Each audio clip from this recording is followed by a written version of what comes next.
Bonjour, vendredi 9 décembre, encore une nouvelle candidature à l'élection présidentielle. Cette fois-ci, ce n'est pas pour la primaire de la gauche, mais à droite. Après Henri Guénaud, l'ancienne ministre de la Défense Michèle Alliot-Marie a décidé de se présenter. Elle a longtemps hésité et assure avoir déjà rassemblé plus de la moitié de ses parrainages. Pendant ce temps, Marine Le Pen se droitise face à François Fillon. La candidate Front National a proposé hier de restreindre l'accès à la scolarité gratuite pour les enfants étrangers. Bataille sur le terrain des idées donc. Et Emmanuel Macron, qui convoque demain son grand meeting parisien, tente de s'affranchir de François Hollande.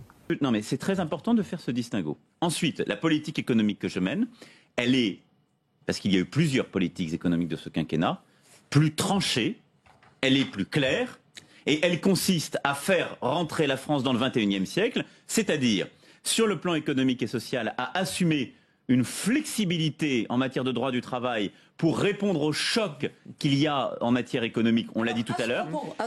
Elle relève aussi d'une politique, donc d'un vrai réalisme économique et social de ce point de vue-là, et de nouvelles protections individuelles avec une transformation de la formation professionnelle. Aujourd'hui, nous recevons Jean de Boishue, ancien secrétaire d'État chargé de l'enseignement supérieur.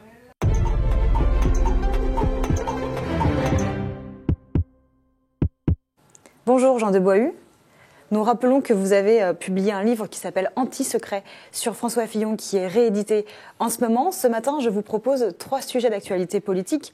Le premier sur Marine Le Pen qui propose de restreindre l'accès des enfants d'étrangers à l'école. Le deuxième sur la nouvelle candidature, celle de Michèle Alliot-Marie.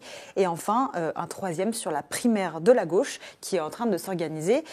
Qu'est-ce qui vous inspire? Qu'est-ce que vous choisissez? C'est plutôt la primaire de la gauche. La primaire de la gauche, est-ce que vous suivez ça en étant un homme de droite? Je suis beaucoup ça, oui. D'accord. Pour quelle raison? Je pense que la gauche fait partie de la culture française, politique, que je n'imagine pas ce pays sans une pensée de gauche, qui a joué un rôle important dans notre histoire, que la dialectique révolution contre révolution est quelque chose de très important pour la vie française. Vous êtes pour le clivage, droite-gauche? Je n'aime pas cette présentation pour ce clivage. Je pense que la compétition gauche-droite, contrairement à ce que pense M. Bayrou, est un facteur de progrès toujours en France. C'est comme ça que la France avance. S'il y a une autre méthode, qu'on me le dise.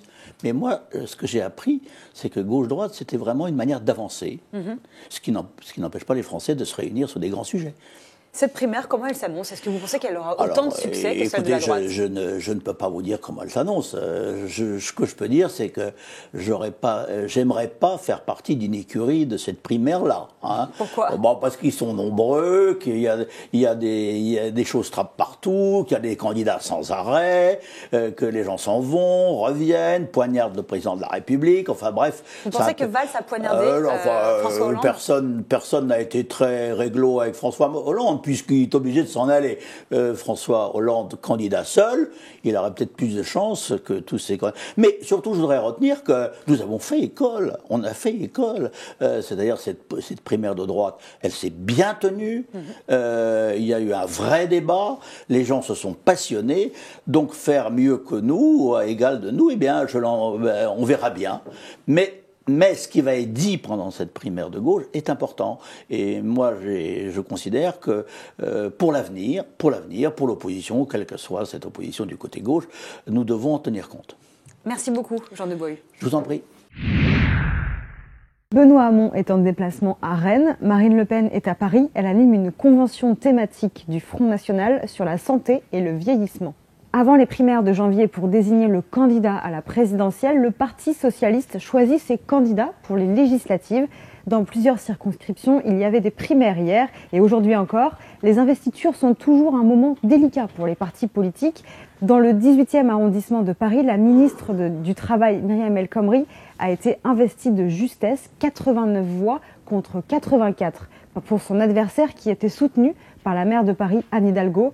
Dans le 17e arrondissement, en revanche, les 2 adversaires, Daniel Vaillant et Colombe Brossel, ont tous les 2 revendiqué la victoire. Merci à tous, bon week-end.